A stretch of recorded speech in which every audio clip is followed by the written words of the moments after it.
पाकिस्तान के सामने बांग्लादेश ने चुभने वाली डिमांड रखी है। 71 के बकाया 4 अरब 30 करोड़ डॉलर पाकिस्तान वापस दे। के तमाम काले करतूत, इनके तमाम किए हुए कांड जो हैं वो सामने आ जाएंगे। बांग्लादेश लगातार बोल रहा है कि 1971 की माफी तुम मांगो और पाकिस्तान बोल रहा है कि तुम्हें इस्लाम का वास्ता है, ऐसा ना करो क्योंकि हम एक नहीं दो बार माफी मांग चुके हैं। विजिट एक इम्पोर्टेंट है क्योंकि पाकिस्तान बांग्लादेश के जो ताल्लुकात है उनके अंदर नॉर्मलाइजेशन की बात की जा रही है। ये होगा वो होगा, 10 चीजें जो है वो बताई जा रही हैं, लेकिन हमारा मेन स्ट्रीम मीडिया ये नहीं बता रहा कि वहां पर इसहाक डार साहब को जो लेटर दिया गया है या जो बात की उसमें उन्होंने माफी की भी डिमांड की है।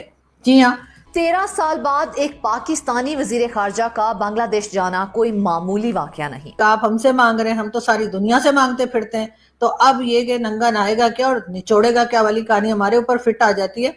पाकिस्तान से ये भी डिमांड की है बांग्लादेश ने कि जो पाकिस्तानी अभी तक बांग्लादेश में फंसे हुए हैं आप उनको भी वापस लीजिए, जो एसेट्स हमारे आपकी तरफ बनते थे वो भी हमें दीजिए, जो हमारी डोनेशंस और इस किस्म की जो इमदाद वगैरह जो चीजें हमारी थी वो हमें सब की सब वापस चाहिए। और उसके साथ जो खास चीज उन्होंने मांगी है वो उन्होंने पाकिस्तान से माफी की डिमांड की है, और ये बात आपको मेन स्ट्रीम मीडिया पर कहीं दिखाई नहीं दे रही, क्योंकि जाहिर है ये कहकर तो जो इतने अरसे से जो हमें इंडियन मीडिया बताता जा रहा है, इंडियन न्यूज़पेपर्स में आ रहा है, इंडियन मीडिया बार बार गले फाड़ फाड़ के हमें बोलता है जब हम इंडियन टीवी पे जाते हैं। जैसे पहले तो हमें भी यही था कि नहीं जी हमने तो कुछ किया ही नहीं है, और जो कुछ हुआ है वो तो भारत ने किया है, हमें तो यही हमारे स्कूल कॉलेज यूनिवर्सिटीज में पढ़ाया गया है और शायद अभी तक पढ़ाया जा रहा हो।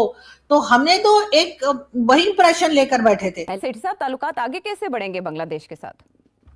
देखिए, ये इश्यू तो है, ये कोई नया इश्यू नहीं है, ये तो पुराना इश्यू कि हमेशा बांग्लादेश की जो भी हुकूमत रही है वो उसको ये डिमांड रही है कि आप पहले तो माफ़ी मांगे जो कुछ हुआ 71 में, और फिर कुछ लेन देन भी है वो भी करें आप। और एक तीसरा इश्यू है जिसका आपने जिक्र नहीं किया, मैं जिक्र कर देता हूँ, वो भी बहुत ही मुश्किल किस्म का इश्यू है। वो है वो बिहारी जो कि कैंप्स में है, उस वक्त कैंप्स में है और उन्होंने फैसला किया था कि वो पाकिस्तान जाएंगे और जाना चाह रहे हैं, और हमने शुरू में तो कुछ ले लिए थे, उसके बाद हमने इनकार कर दिया था। और वो एक्चुअली बिहारी नहीं रहे, वो पाकिस्तानी है अंडर इंटरनेशनल लॉ, क्योंकि जब ये सब कुछ हुआ तो उन्होंने फैसला किया कि हम पाकिस्तानी हैं, तो वो फिर पाकिस्तानी बन गए। वो पाकिस्तानी जो है वो कैंप्स में और वो हमने उनको आने नहीं दिया। पहले शुरू में आए थे, वो कराची चले गए, हमने कहा कि पंजाब में सेटल करेंगे, वो नहीं सेटल किया और वो कराची चले गए। और फिर उसके बाद सिंध हुकूमत ने रोक दिया, उन्होंने कहा कि ये क्या हो रहा है, ये तो सारी डेमोग्राफिक चेंज हो रही है। वो जाहिर है सिंधी जो थे, सिंधी स्पीकिंग, वो फिक्रमंद हो गए कि पहले इतने महाजर आए हुए और टेक ओवर कर लिया कराची की शहर को, और वो अब सिंध का शहर ही नहीं रहा। और अब ये पंजाबी भी आ गए हैं, बंगाली भी आ गए हैं, ठीक है जी, और महाजर भी उधर से आए, उर्दू स्पीकर्स, तो कराची तो अब सिंध का शहर ही नहीं रहा। तो इस वजह से फिर उन्होंने उस वक्त पीपल पार्टी की गवर्नमेंट से उन्होंने कहा, हम बेनजीर ने कहा हम नहीं, और लोग नहीं आएंगे वहां से, और वो दिन है और आज का दिन है कि वो नहीं आए, मगर वो वहाँ कैंप्स में हैं और वो कह रहे हैं कि हमने पाकिस्तान जाना है। तो अब 3 चीजें होगी ना, एक ये कि उनका क्या होगा, दूसरा ये कि जो 71 में हुआ उसका कुछ ना कुछ तो उसके नतायज हैं, उसके ऊपर बातचीत होनी चाहिए, और शायद वो अपॉलॉजी भी मांग रहे हैं फॉर इंटरवेंशन। और तीसरा ये है कि कुछ पैसे कुछ लेने हैं, कुछ देने हैं, कुछ रह गए हिसाब करने, एंड सो ऑन, रेपरेशंस जिसे कहते हैं। जैसे इंडिया पाकिस्तान का था, जब ये हुआ था तो पाकिस्तान ने इंडिया को कहा था आपने हमारे इतने पैसे देने हैं हमारे हिस्से के, और इंडिया ने कुछ दिए बाकी नहीं दिए, और आज तक नहीं दिए। इसी तरीके के साथ बांग्लादेश जो है वो भी मांगेगा और मांग रहा है, उन्होंने भी कोई लिस्टें विस्टें बनाई होगी। तो ये काफी कॉम्प्लिकेटेड मामले हैं। इसहाक डार साहब 13 साल बाद, कहा जा रहा है कि deputy prime minister and as a foreign minister Bangladesh जा रहे हैं। ये फर्स्ट ऑफिशियल विजिट है by a Pakistani foreign minister to Dhaka in 13 years.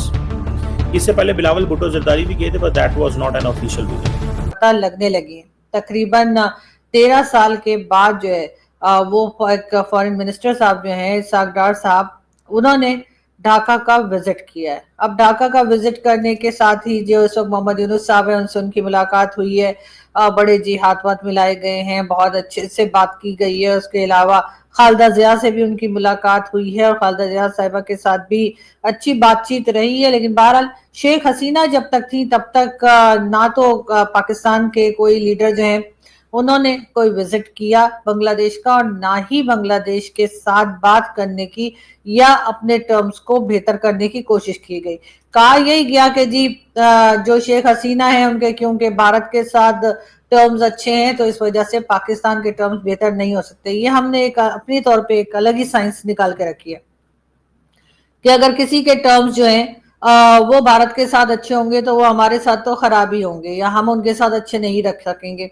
यही वजह है कि जब तक शेख हसीना रही तब तक पाकिस्तान और बांग्लादेश के टर्म्स बेहतर ना हो पाए। अगर वहाँ का मीडिया ये मुतालबा उछालता है कि नहीं माफ़ी मांगनी चाहिए तो क्या माफ़ी मांगेंगे? so on and so forth। तो ये तो तारीख पढ़ेंगे तो आपको पता चल जाएगा। पाकिस्तान के उप प्रधानमंत्री और विदेश मंत्री इसहाक डार की दी वसी बांग्लादेश यात्रा शुरू हो रही है। यह यात्रा मोहम्मद यूनिस के नेतृत्व वाली अंतरिम सरकार की उस बेताबी को उजागर करती है जिसमें वह उस देश से रिश्ता सुधारना चाहती है जिसने 1971 में ऑपरेशन सर्चलाइट के तहत लाखों बांग्लादेशी बंगालियों का नरसंहार किया था।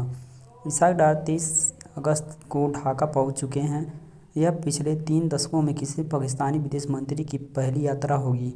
एक रिपोर्ट के अनुसार भौगोलिक दूरी और 1971 के भारत पाक युद्ध के दौरान पाकिस्तान द्वारा किए गए नरसंहार के ऐतिहासिक बोझ के बावजूद अगस्त 2024 में शेख हसीना की सत्ता से विदाई के बाद से ढाका और इस्लामाबाद द्विपक्षीय संबंधों को सुधारने में लगे हुए हैं। रिपोर्ट में कहा गया है कि पाकिस्तान अब भी 1971 के नरसंहार के लिए ना तो माफ़ी मांगता है और ना ही पश्चाताप दिखाता है। उल्टे पाक मीडिया में ऐसे लेख प्रकाशित हो रहे हैं जिनमें बांग्लादेश को पुनः हासिल करने की बातें की जा रही हैं ताकि भारत के खिलाफ 1971 की हार का बदला लिया जा सके।